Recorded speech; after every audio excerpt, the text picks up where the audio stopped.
In part 1 of Secrets of the Solar Lords, we explored the philosophy of hylozoism, which states the entire cosmos is a singular living system composed of a myriad of lesser lives, which we observe as galaxies, constellations, stars, planets, and humans, as well as all other lesser lives.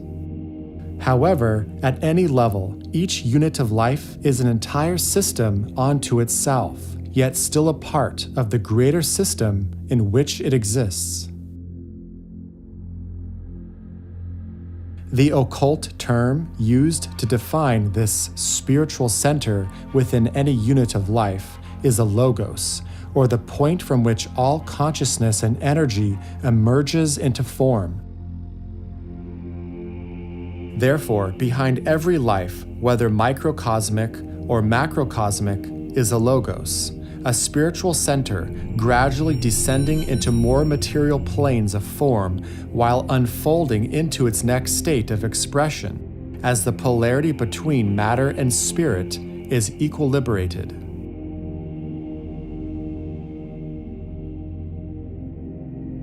The solar logos is the great heavenly man, and each planet is but a participant within his stupendous project, which we call the solar system. It is this divine consciousness of this logos that holds the worlds into form through sound, light, and vibration, thereby causing the lesser and greater Davic or angelic lives to fuse together into cohesion, creating the natural world and the music of the spheres.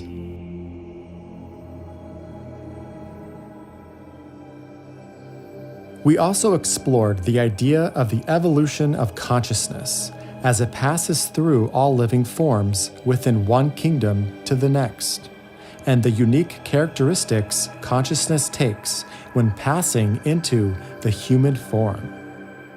It is within human consciousness where we find the intense struggle between light and darkness.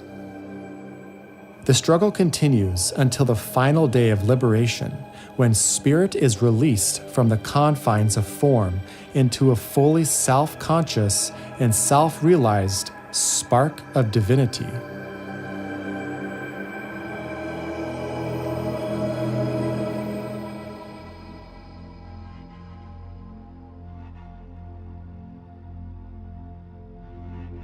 In part 2 of Secrets of the Solar Lords, we will look more closely at the unique tapestry of planetary evolution and the great volunteers who have assisted in its work, and the odd karma it has inherited from past failures, and the residue of even older systems, resulting in a portion of humanity becoming the Great Orphan.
Om, said the Almighty One, thus all came into manifestation. As the universal spirit progresses forward, it manifests cyclically through periods of involution and evolution. Involution is the process whereby spirit or energy gradually becomes more materialized into concrete forms, whereas evolution is the opposite, where matter is spiritualized back into the formless worlds of energy. All greater and lesser lives follow this natural ebb and flow, both human and planetary alike. The Earth scheme is just now coming out of the densest point in its evolution, and the pendulum now swings upward towards spirit, having sunk into the deepest point of matter. Looking at human evolution from a more broad perspective, that is, from the view of the esoteric philosophy, we can see that all kingdoms of nature are layers of consciousness within the planetary logos. Each of the 7 kingdoms of nature is an expression of our planetary life. As the cyclical motion of the logos passes through our planetary life, these energies move through cycles called rounds or periods of activity where our human monad or spirit incarnates from the lowest levels of matter into the highest spiritual kingdoms. In the human kingdom, this is symbolized as the outbreathing, incarnating, and the inbreathing, disincarnating of the human soul, or at a cosmic level, the expansion and contraction of the universe, symbolized as the Great Breath.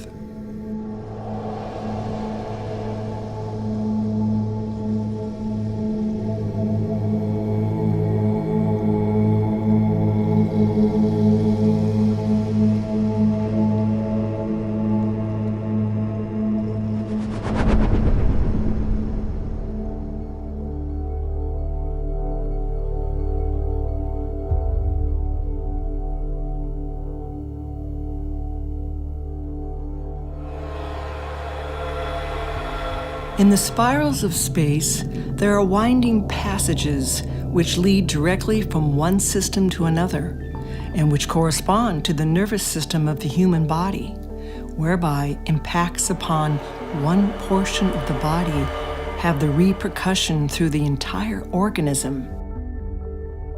For each nebular system, there is a nebular heart and brain, the heart controlling the currents which feed the great solar systems with their myriad dependent planets, and the brain carrying and controlling the electrical energy of the system and interweaving the units so that they respond as a whole to the will and intentions of the great cosmic mind behind it all. In other words, the heart center is magnetic, the mind center electric. Blood carries magnetism both in the microcosm and the macrocosm. The plasma within space carries the electrical fluids from system to system, similar to how red blood cells carry oxygen in the human bloodstream.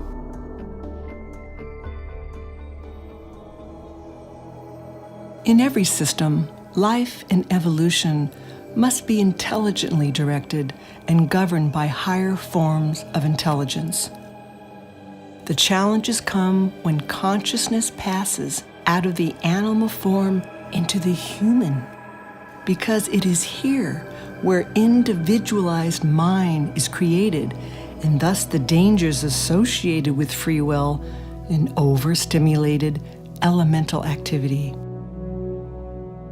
Therefore, in any system, there exists the possibility of darkness consuming light, or light pervading darkness.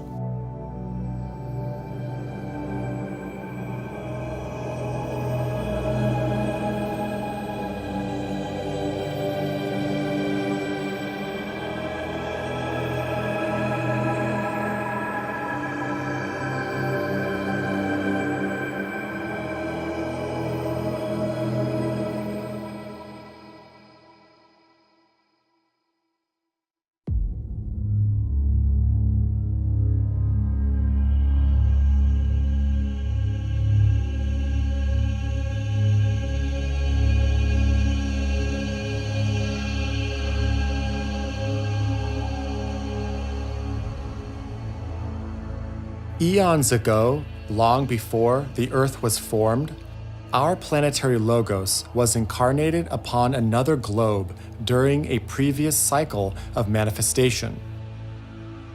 Just as our own soul reincarnates through many different bodies, so too the planetary logos reincarnates through many different bodies, or planets.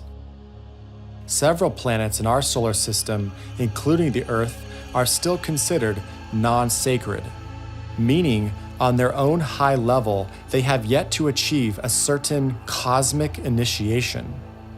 Therefore, they have not yet perfected their ability to divinely express themselves. Just as humans may stumble along the way before reaching integration with their higher nature, so too a planetary logos is on a journey of integration with its higher nature. Hence, there have been many setbacks or errors throughout its history. Specifically, there was a major setback during a previous cycle called the moon chain, of which the physical moon is but a remnant and reminder today. One could say that the moon is a planetary ghost from a bygone age.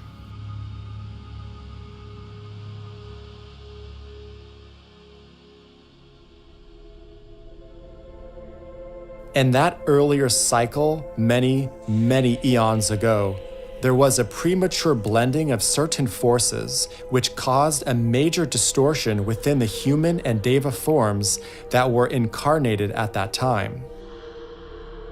It is said that it was due to misplaced sexual energy, but not a lot of concrete information has been given to us by the hierarchy. In short, disaster resulted, and the planetary logos had to withdraw its life essence from that body, while the solar logos was forced to abruptly intervene in order to offset the danger and the disaster as much as possible. Afterwards, the human souls from that planet were put into a kind of suspended state, or pralaya, where they would wait until a future cycle permitted them to reincarnate in order to finish their evolution. That future cycle was our Earth, specifically during the middle of the Atlantean root race, and as a result, there are now two primary groups of souls here: the older souls from the moon chain and the younger souls from our Earth chain. This has caused much disruption and many challenges throughout history, and initially there was a clear distinction between the two groups. But over the eons, they have slowly integrated and become more harmonized together, even though there is still much more balance to be had. And much of the turmoil here on Earth can be traced back to that failure on the moon chain. For Earth did not only adopt the humans and devas from the moon chain, but we also adopted their lower elemental forces as well. The failure upon the moon chain caused a major setback for our planetary logos, and therefore it has fallen behind in its development. In fact, it is supposed to be at the same level of the Venusian scheme. So after the word of doom was uttered and the purpose of the plan diverted, the solar logos sent out a call and help was evoked. And the solar lords have worked with much haste in order to help coordinate those volunteers who came to help elevate our logos and speed up her progress here all those eons ago. The volunteers have come from many different systems and work on various planes. But the ones in charge and who operate on the highest level are from the Venusian chain, known as the Kumaras, or Lords of Flame. 108 Kumaras arrived nearly 21 million years ago when humanity individualized, but now only 7 remain. They will stay until the end of our current cycle or round, wherein the planetary ascension will occur as Earth becomes a sacred planet. Truly, the scale of sacrifice by these Kumaras to guide mankind from darkness to light is staggering when compared to mortal incarnation. Sanat Kumara, their leader, has descended from the highest planes in cosmos and stands in as the silent watcher of our planet, as he is a personal assistant to our solar logos. He is also known as the Ancient of Days, or the Youth of Endless Summers. He is the one initiator. Hence, Venus has taken on the responsibility of becoming Earth's tutor and helping her get back on the right track.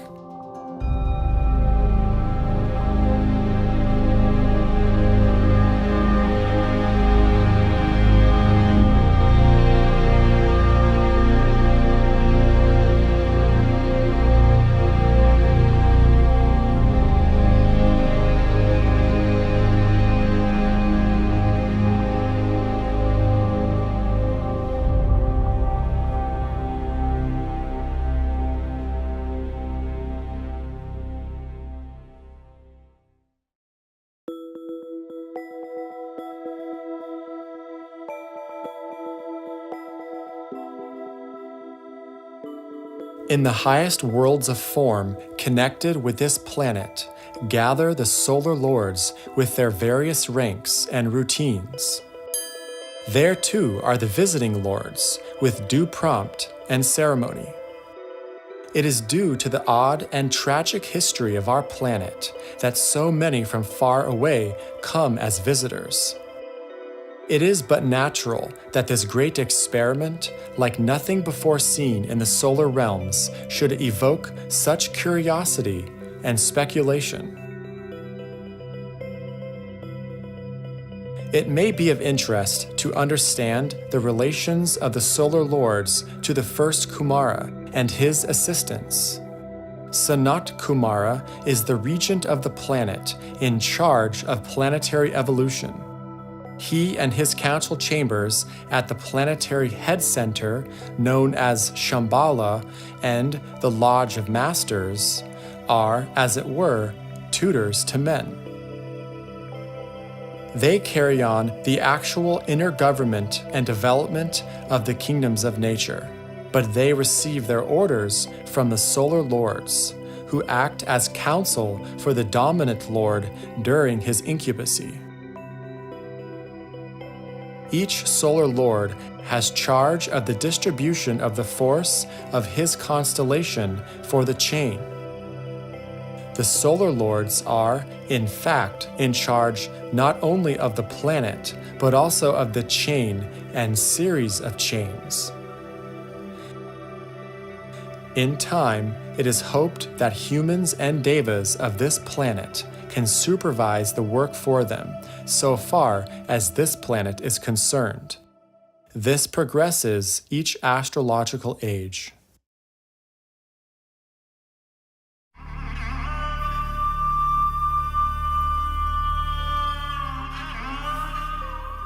Pray not to the darkness, nor bribe the helpless God. Within yourself, deliverance must be sought.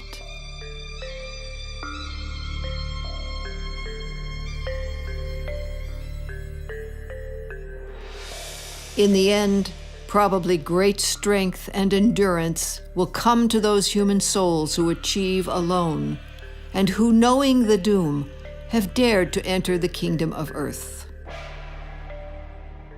Yet help comes from those myriad volunteer souls who carry the light within, and who bring with them memory of radiance and of goodness, and who reach directly through the dark shadows of earth to the eternal.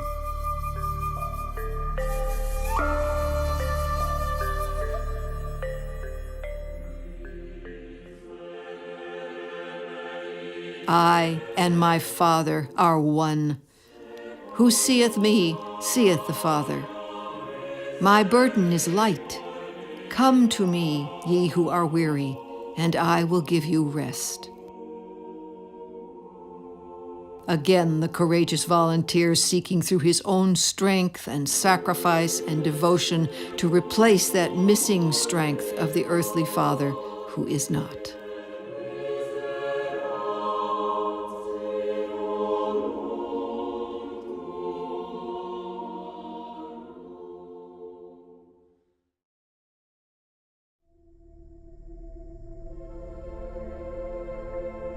Humanity is a peculiar mixture of evolutionary cycles. Among the human souls that originated from our earth chain, we are told in the esoteric philosophy that there is another soul group from an older system which is currently incarnated upon earth in order to finish their soul's evolution. This interrupted evolution is said to be from the moon chain, which was a previous incarnation of our planetary logos, making their true origin quite mysterious.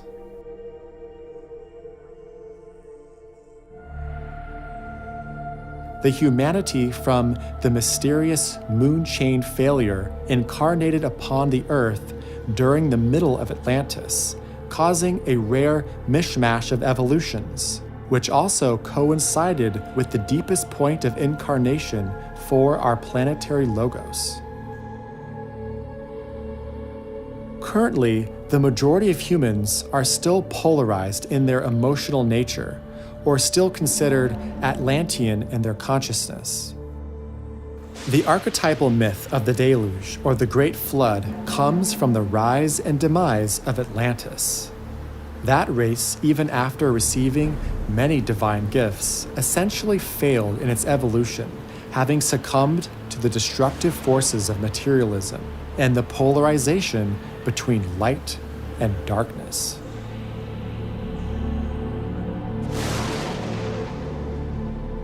Therefore, the whole hierarchical effort since then has been to lead man's consciousness out of duality and to see and understand the inherent duality of all existence, so that mankind eventually may free itself from the fourth kingdom of nature. In all religions that teach the doctrine of duality, it has been emphasized that man must learn to recognize the deadly trap of association with the destructive forces of nature.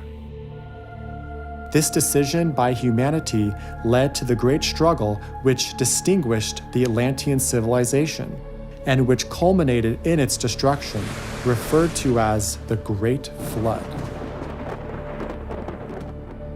The struggle still persists, and the last two world wars were a recapitulation of the original Atlantean conflict, having laid dormant for some time until precipitating onto the physical plane.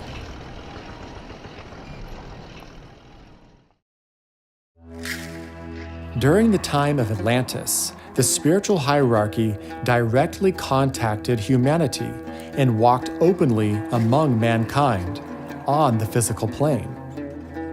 It was also during this time that the first mystery schools were opened to aspiring students in order to teach the secrets of initiation.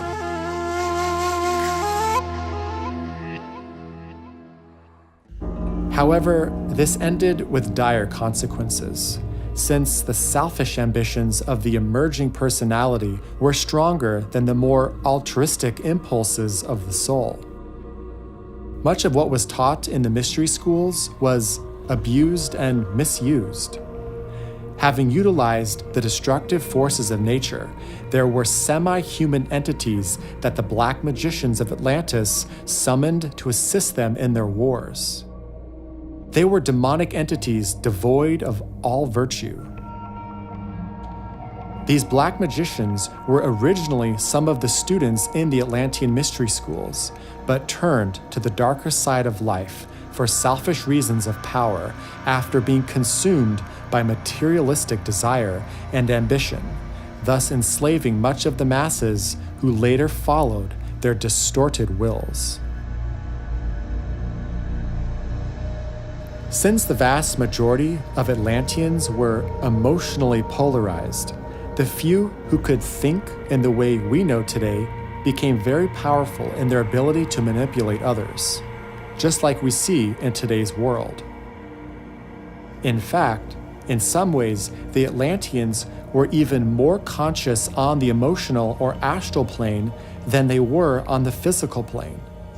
This gave them more psychic abilities, but caused the elemental lives of the planet to be mistreated and abused, creating the two kingdoms to become improperly entangled.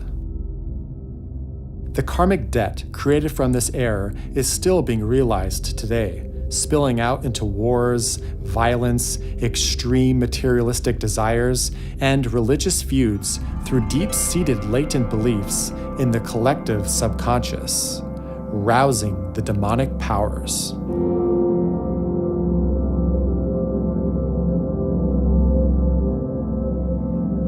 Let it be understood that elementals are pure energy, existing in etheric matter and upon the lower astral and mental planes. They are involutionary in their nature when unguided and uncontrolled. They are the early aspects of force within the Deva kingdom, issued forth from the infinite, but as yet unevolved. However, all elementals are not demonic, but all demons are elementals. It is only when the lower animalistic qualities still latent within humans arise that the elementals become twisted and distorted, thus perverting them into an even lower and destructive demonic state.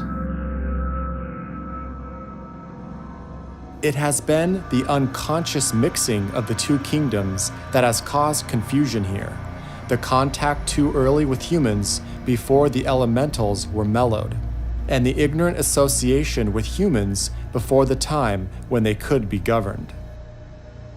It is also unfortunate for the elementals to step out of their line of work and to take on semblance of human actions before the due time. They are like children provided with sharp tools before they can safely use them.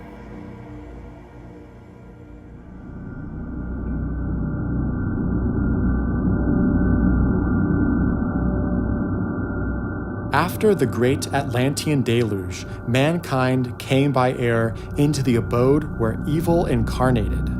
There, the energies of the demonic forces twist and tangle and are imprisoned within the lower subplanes. Some call this the domain of hell. Man's own evil nature and deeds have permitted the escape of some of those in prison. He loosed these to feed his own passions, and they have turned and rent him limb for limb.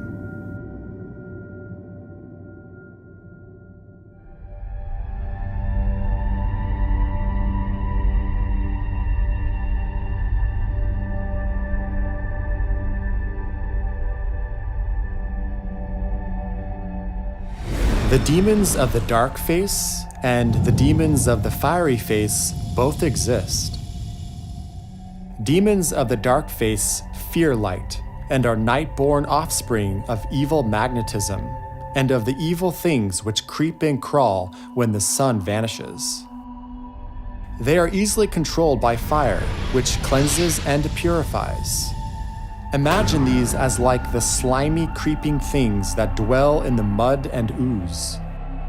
They are earthborn and belong to the surface of our planet, progeny of man's own low level of evolution and evil desires and corruption. And due to the law of vibration, both the fiery and dark demons dwell in the lower subplanes. The demons of the fiery face are the original inhabitants of the planet, clean spawn of fire in their pristine state, yet unevolved and destructive. They have been freed from the inner chambers of the cinder by natural phenomena, but mainly by man's own curiosity and intervention. There are things which are not lawful. Unlawful not because evil, but because dangerous. Man has the right to challenge tradition, but not to desire the unlawful because forbidden. That is folly. Let him understand the reason, but not challenge fate by stupid disobedience. However, men learn slowly, and therefore, to safeguard the race, many things were decreed as unlawful by religious custom.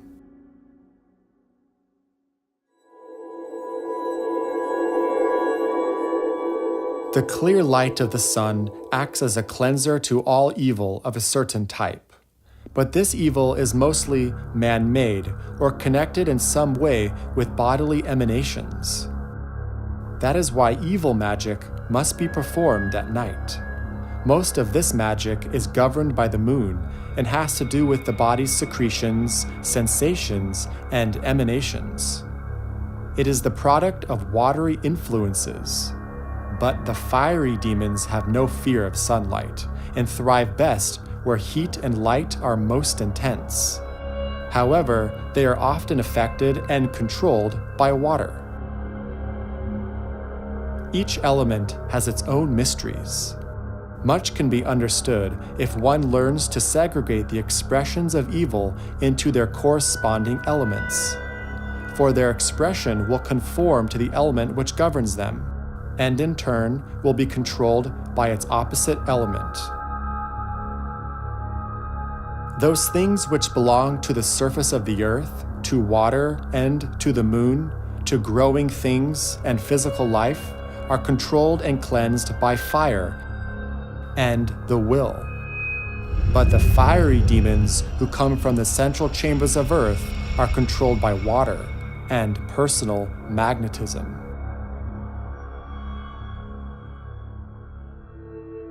Here it might be of interest to the occultist how to differentiate between personal will and magnetism.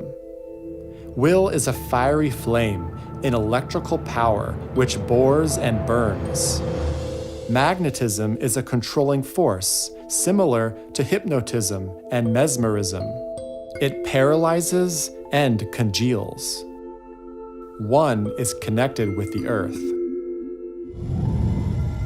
Demons from the fiery core of earth, having had no contact with human bodies, are not concerned with noisome black magic like voodooism and the like. They are rather the flaming destruction which fires the mind to madness, illustrated in mob violence, fanaticism, and wrath. Whereas demons of the dark face fester in man's subconscious and blister his psyche while menacing those with weaker wills. In general, men follow the line of will, women the line of magnetism, though these are often reversed in individual cases. Magnetism is akin to water, making things grow and glow. It is soothing, binding, and loving. Fire is near to will in its pure essence, but is often less balanced, less controlled, more unstable, and therefore more dangerous. It is the job of the occultist to learn how these forces and energies manifest through us, and therefore we each have the individual responsibility to manage and govern our own elementals by striving to integrate the personality and rise above the earthly forces, by contacting the deeper recesses of consciousness where shines the light of the soul. There, the will compels us toward right action, and the calibrated magnetic power draws in those appropriate life opportunities of selfless service.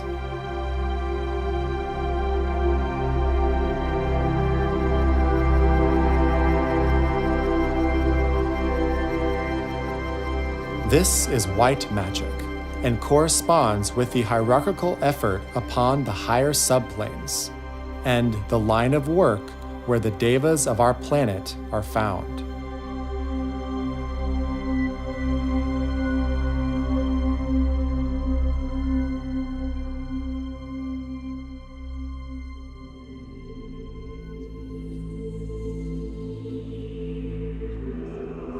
Over the entire planet, a veil hangs.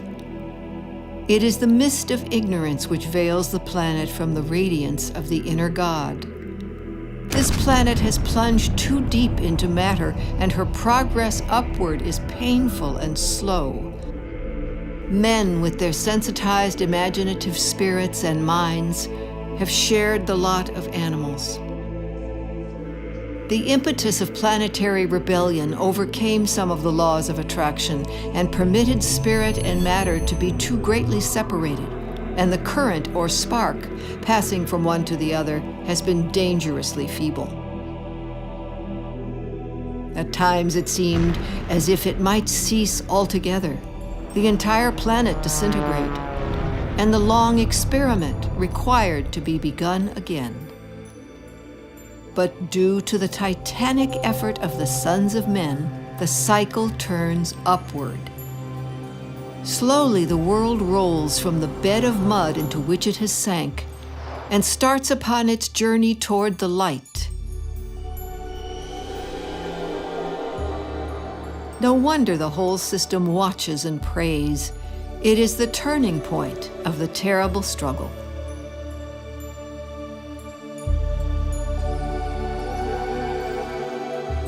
Many who have been the cause of destruction in the past are now lending their efforts to the upward move. Many who have caused confusion and sorrow among the sons of light are now lending their powerful cooperation as they learn to reverence the new vision, which at last, after endless sacrifices, dawns upon their gaze.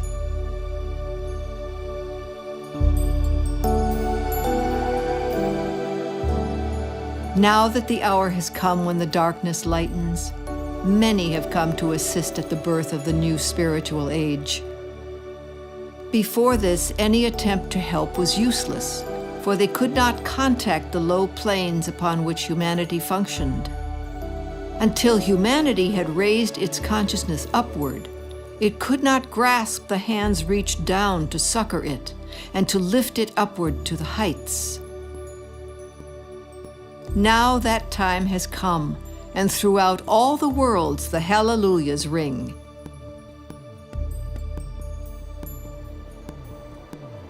Man, once again, may take his place by his brother's side at his Father's table and share in the glory of his presence. Alone he has achieved, and alone he has trod the path. Man's praises shall be sounded throughout all the worlds unto the end of time. Hosanna in the highest, and deepest gratitude to all those holy spirits who have shared in the toil and in the victory.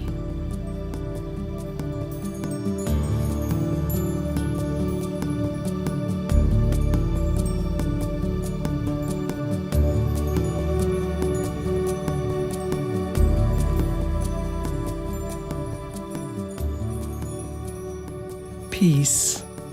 Can you not feel in the very atmosphere of the world the changes which are being wrought?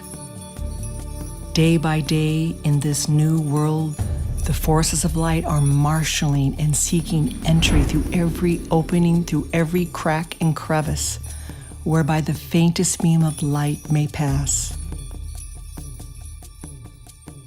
As humanity begins to recover from the shock of the trials which lay behind, as we permit ourselves once more to respond to the holy and joyous harmony of the inner worlds, we will find our consciousness expanding and open to new understanding of the truth, or you might say, new truths. However, they are not new. Truth stands majestic and immortal, eternal and unchangeable, but the mind perceives it from new angles of vision, from greater heights and depths, with deeper understanding. One may cognate a truth with the mind, but one does not truly know until it has irradiated one's whole being. O ye peoples of the planet, let us look up. Seek to open the gates that the golden dawn may enter. that the light of the spiritual sun may illumine our world. Time moves on. The end of darkness approaches. Let us make ready the highways of understanding for the holy footprints of the messengers of spirit to tread. May peace prevail.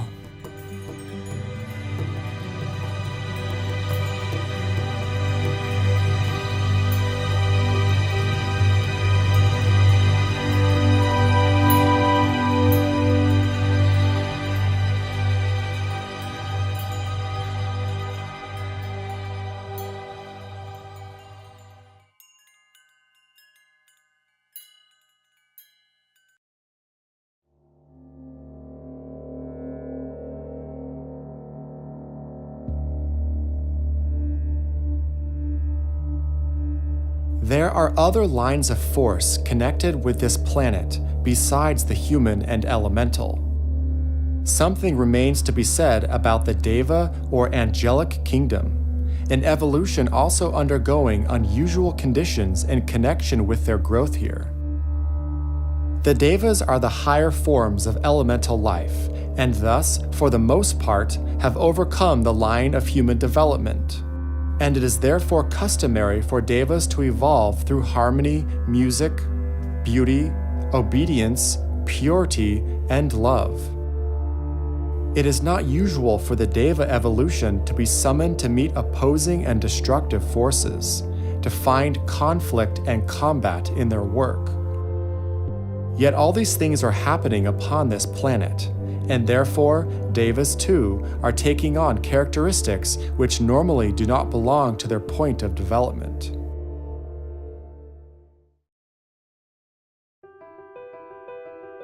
The work of the Devas is to draw to the planet certain solar and interplanetary forces for storage in great reservoirs, and for the distribution to the kingdoms of nature.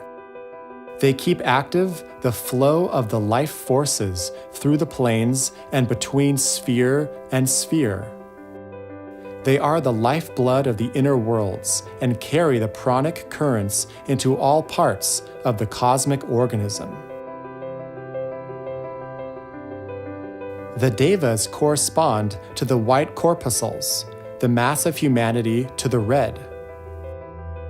The Devas function in caring for the well-being of the planet as a whole, acting under direct orders, like the sympathetic system, and fulfilling their mission, one might say, involuntary.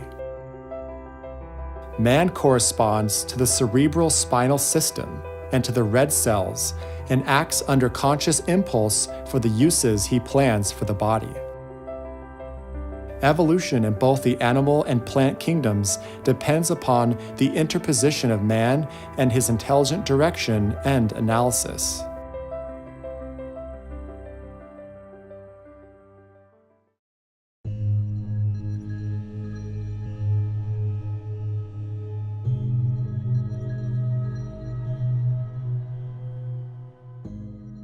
It is sometimes thought that the Devas are only here to supervise certain phases of the kingdoms of nature. But Devas live just as humans live, and their duties are merely activities incidental to that living. They have their birth, growth, and death, just as plants, animals, and humans do, but not fraught with such pain as in human life, but the definite periods nonetheless.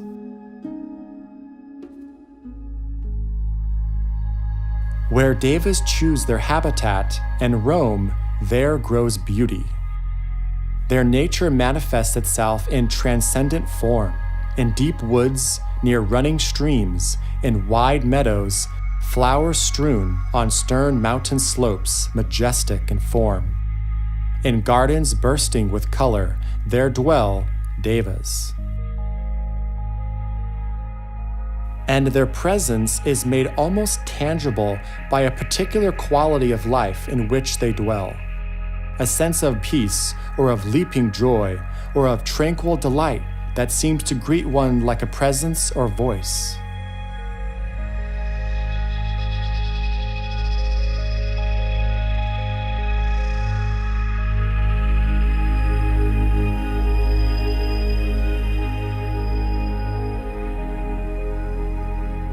There is a closer connection between the inner and outer worlds than many realize. Therefore, a great mountain here corresponds to a center of power in the inner worlds. It is the outward and manifest form of an inner reality. And it is only through the gateway of the physical life that ultimate salvation and achievement can be reached. The devas who help many humans also help the nature kingdoms, which have been established to guard the growth of beauty upon the earth. These little people are friendly and help all who turn to them in friendly spirit and who show little of the demonic influence. Rivers have a mighty consciousness, just like great devas. The lord of a mighty river is a very potent being, usually beneficent and friendly, but capable of being roused by warfare or turmoil into a human menace.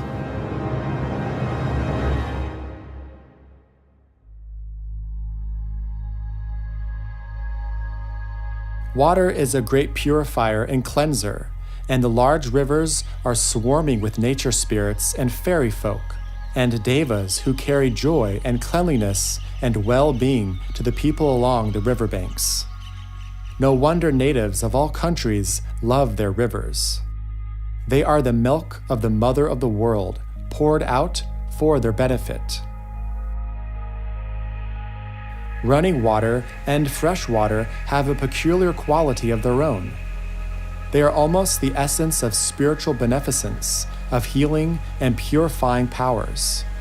They feed, nourish, and sustain all of life, and are filled alike with physical prana and spiritual stimulation.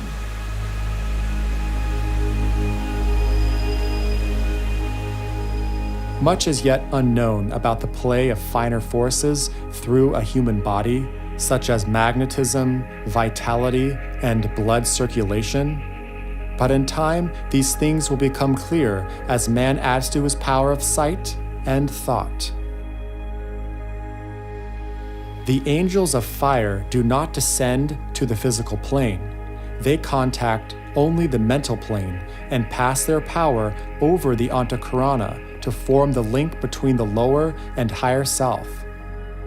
At initiation, they are invoked to widen the slender bridge which was made at individualization. They represent the true creative fire. Behind the aspects of fire lie many powers which are most potent on the inner planes, but less suited to the physical and emotional. Pure flame finally purifies the lower vehicles of all dross, but until that purification is accomplished, one cannot enter the gate of initiation. The inner flame plays a great part in the evolution of consciousness. Cold flame or crystallized flame is electricity, and this is used to rarefy the bodies in preparation to the initiatory process.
As humans evolve, so do the elementals within us, and when we pass out of the human kingdom, our own elementals graduate and become devas, or angels in the West.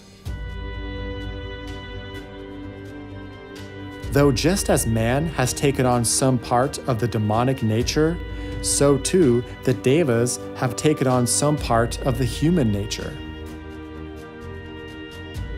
Oddly, sacrifice has been the long-used tool to periodically keep the demonic thirst for blood in check.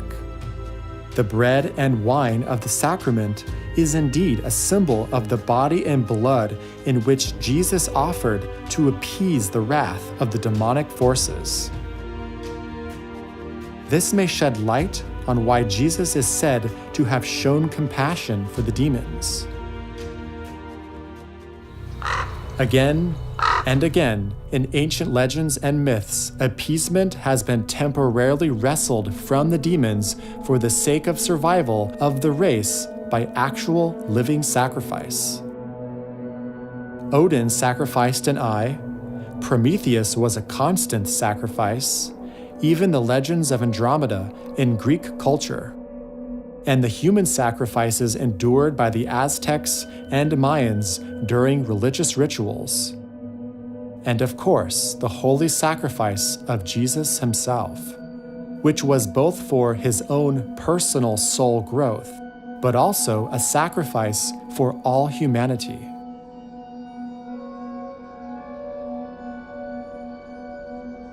Curiously, sacrifice within certain intense periods may have temporarily kept down the destructive forces of the evil ones. Temporarily, that is. It is by no means a lasting cure.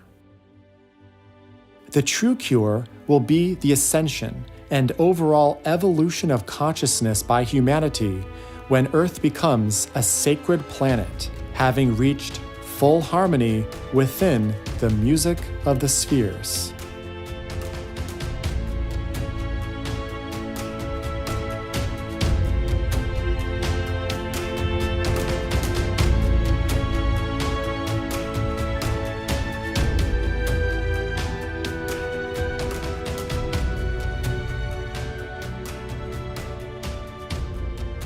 A balance of force is always necessary in every solar system. There must be stability, rhythm, and activity, 3 types of force: negative, positive, and balanced. And therefore there must be abodes of demons, devas, and humans in all systems. Demons are positive force, devas negative, and humans balanced.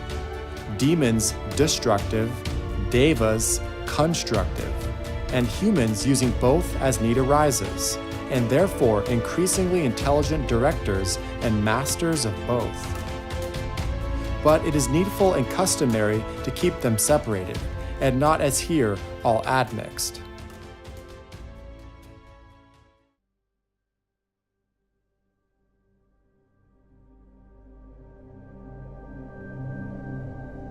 So when one asks the question, why is there so much evil in the world? How could a loving God allow such horror in his creation?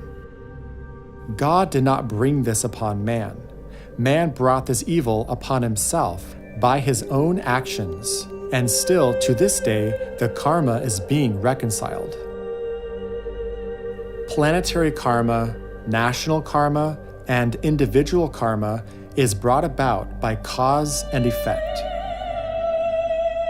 The beauty of this realization is that we are co-creators within creation, and can therefore create harmony or discord.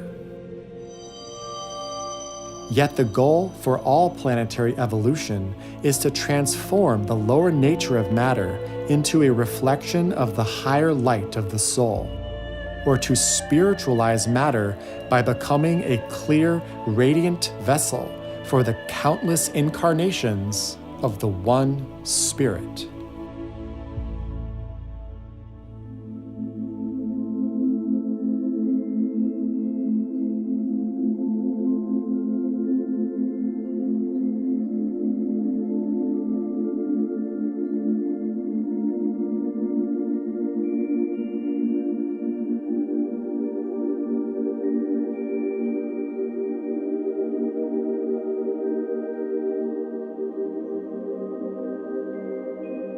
In the realms of God Almighty, where the stars are scattered sheep, rolls the mighty winds of cosmos through the vaults of star-filled deep. On the highways of the system, golden trails from star to star, travel lords from every kingdom, seeking wisdom near and far. Seeking in the realms of others, rulers of a star or sun, knowledge how to help their people where the work is better done.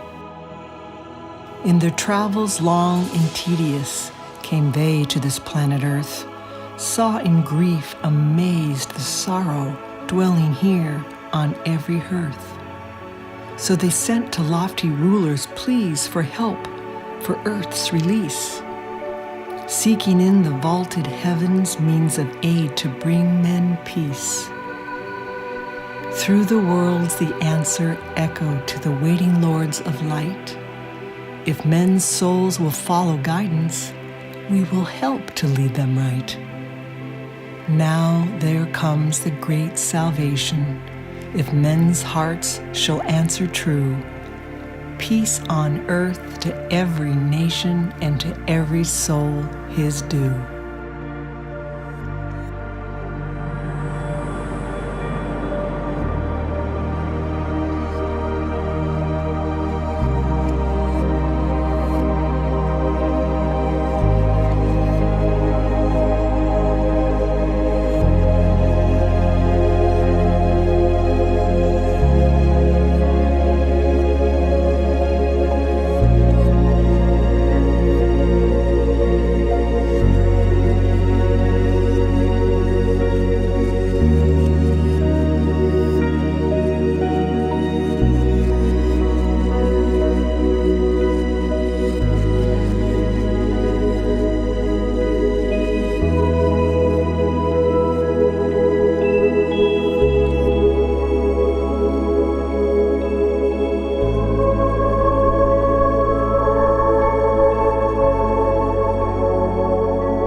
When the word of doom was uttered and the purpose of the plan diverted, certain cosmic adjustments were necessary, and certain members of the solar scheme were called upon for special service and assistance.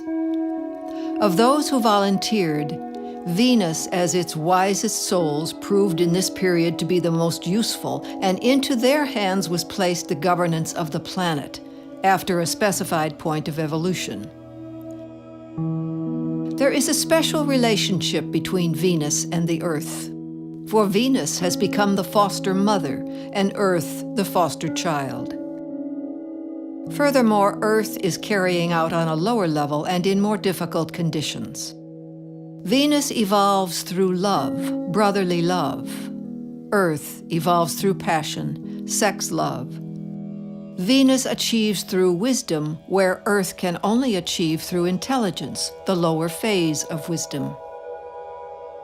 There is ever a struggle going on between Venus and the play of forces of wisdom and aspiration, which should have been the line of man's evolution, and Saturn, into whose kingdom the world of material man fell.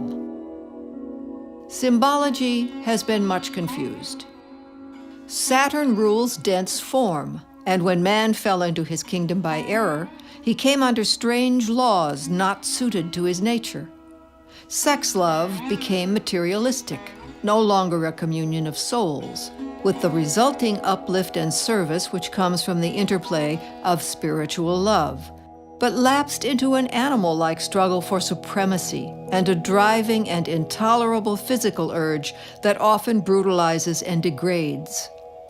This is the influence of Saturn working upon forces that do not belong to this realm.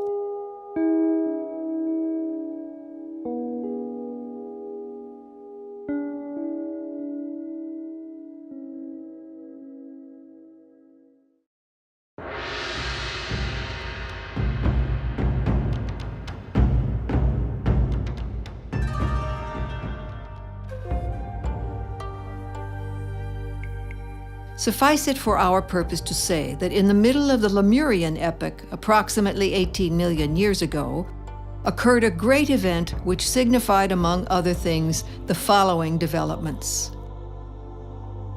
The planetary logos of our Earth scheme, one of the 7 spirits before the throne, took physical incarnation, and under the form of Sanat Kumara, the Ancient of Days and the Lord of the World, came down to this dense physical planet from Venus and has remained with us ever since, although he himself operates in his etheric body.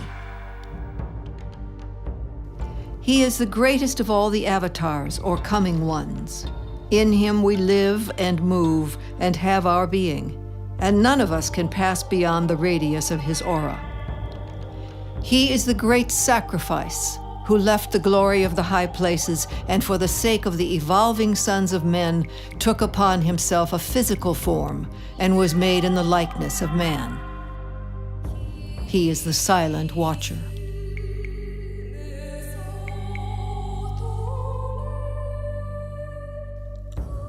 The central home of this hierarchy is at Shambhala, a center in the Gobi Desert, called in the ancient books the White Island.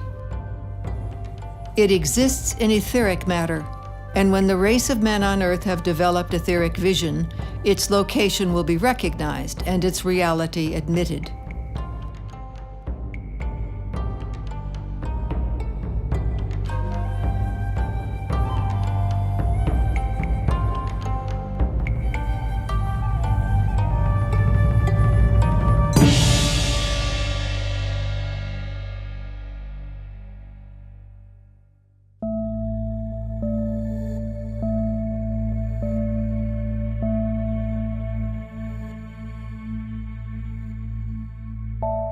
When the 4th or human kingdom came into being, a self-conscious or rational unit, man, began his career.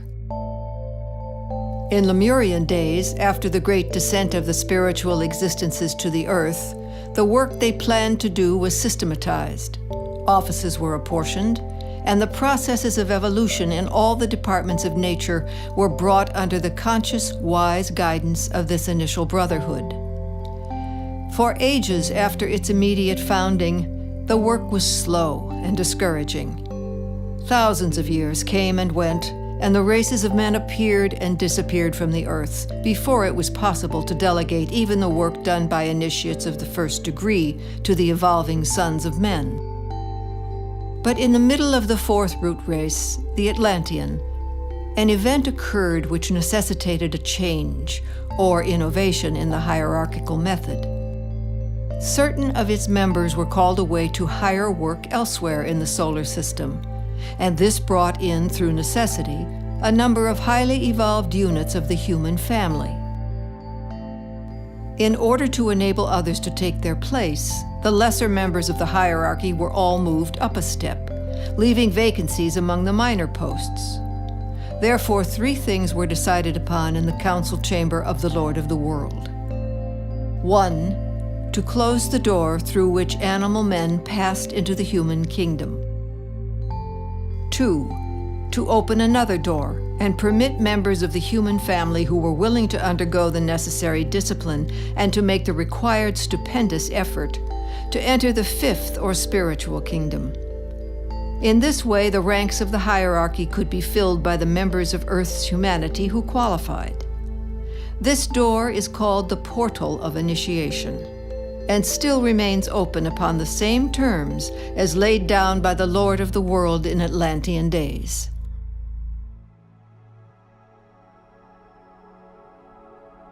Three, it was also decided to make the line of demarcation between the two forces of matter and spirit clearly defined.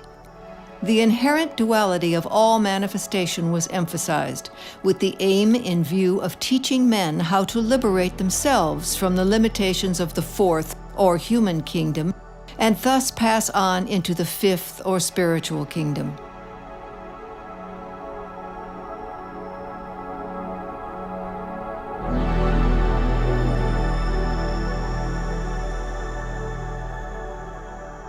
With the coming of new forces into this planet, the bloom of the flower of humanity will be much hastened.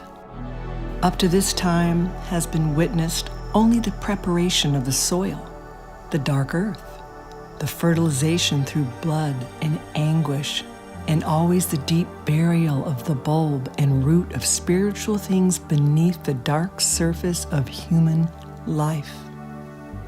Yet now, with the new forces of the sun, as in a greenhouse, soon the first green shafts of the planet itself appear, promise of the spiritual flower which is to come.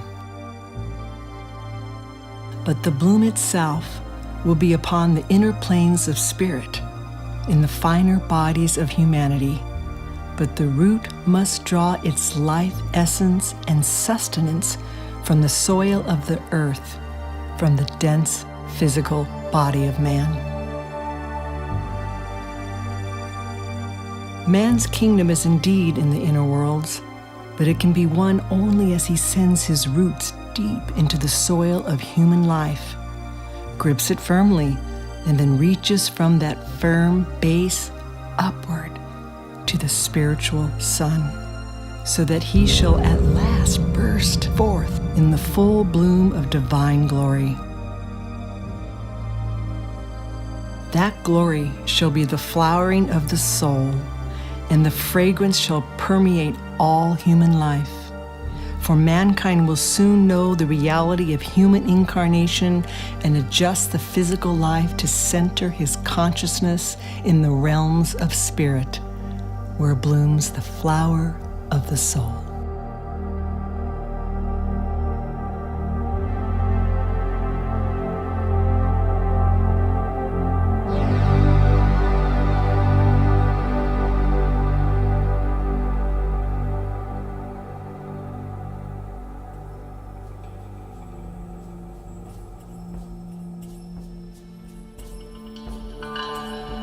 The beauty of wisdom lies in the eternity of truth.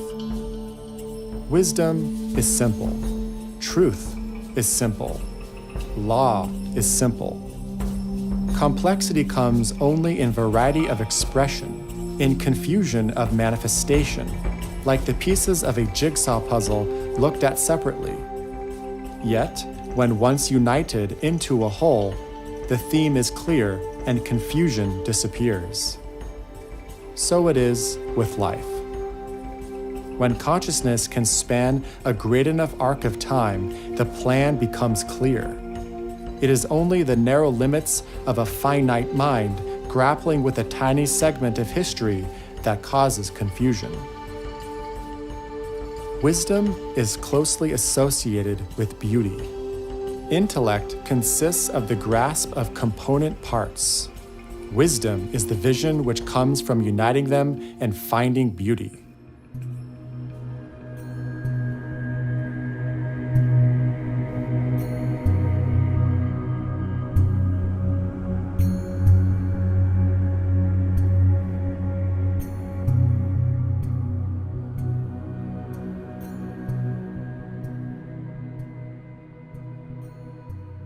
The final remnants of Atlantis were destroyed, and the remaining survivors, who, knowing their doom, traveled to all corners of the world and settled down in what became ancient Egypt, the Mayans, and the Druid cultures. The fifth root race came into being, or our present humanity began its evolution, thus bringing us to the present day and a new hope for tomorrow. Man is now completing the development of his mind, and the intellect is now becoming intuition. The coming times will bring us many significant changes in all aspects of life.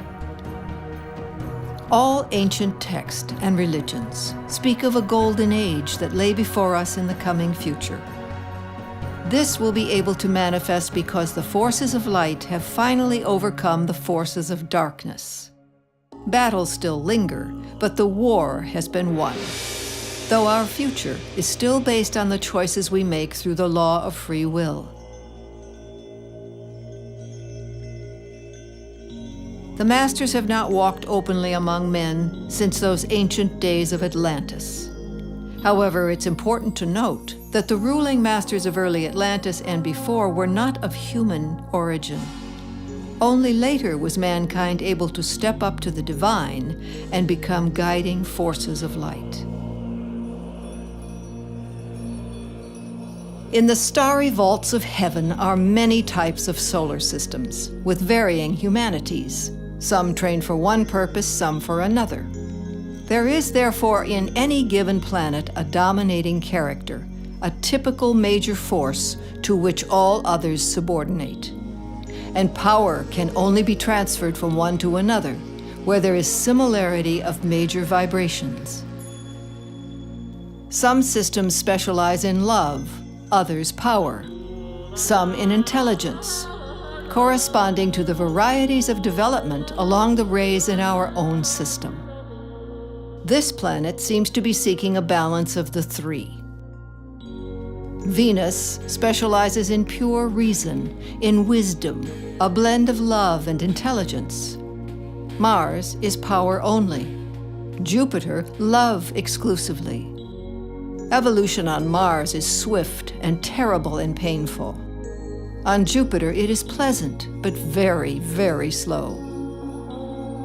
Neptune evolves through development and control of occult forces, while Mercury evolves through higher intellect and science.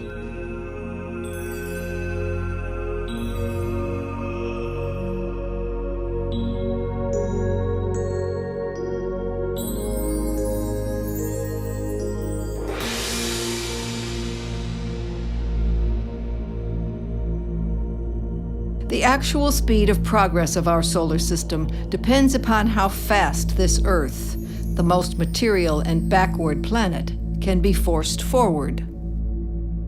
No system can move faster than its weakest link. Similarly, the Sirian system is held back to the speed of our solar system, and so on through countless cycles. The Sirian system is to our solar system as our personality is to our soul.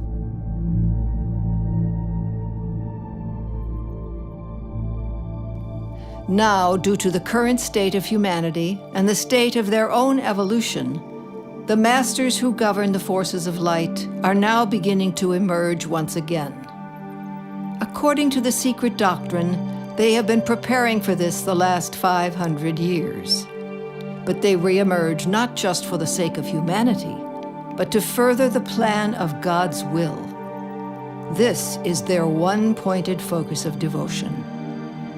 They will lead a tired and battle-scarred humanity into the golden age and guide man closer to his Father's house. And the rest, as they say, will be history.